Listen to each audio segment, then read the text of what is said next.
ইসলামী বিশ্বাস অনুযায়ী সাহাবীরা ইসলামের ইতিহাসে অত্যন্ত গুরুত্বপূর্ণ ব্যক্তি।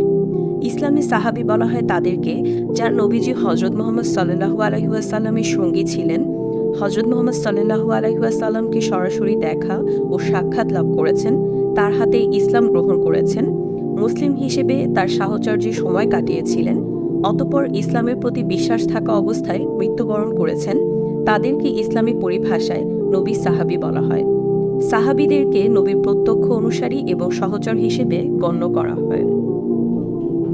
সাহাবীরা ইসলামের বাণী বিভিন্ন স্থানে ছড়িয়ে দিয়েছেন এবং ইসলামের প্রসারে গুরুত্বপূর্ণ ভূমিকা রেখেছেন।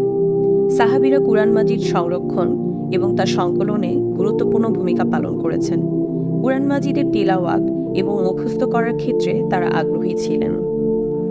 সাহাবীরা ইসলামের বিধিবিধান যথাযথভাবে বুঝেছেন এবং তা নিজেদের সার্বিক জীবনে বাস্তবায়ন করেছেন। তারা সত্য ও ন্যায়ের মাপকাঠি।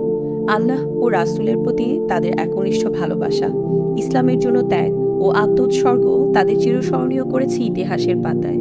তারা কিয়ামত পর্যন্ত আগত মানুষের জন্য তারকাতুল্য ও অনুসরণীয়।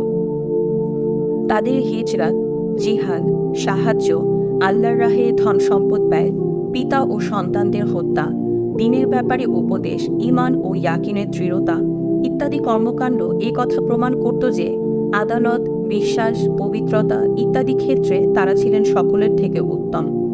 সাহাবীরা ছিলেন নবীজির উম্মতের শ্রেষ্ঠতম মুসলমান। কোন কোন সাহাবীর জীবদ্দশায় হযরত মুহাম্মদ সাল্লাল্লাহু আলাইহি ওয়াসাল্লাম তাদেরকে জান্নাতের সুসংবাদ দিয়েছেন।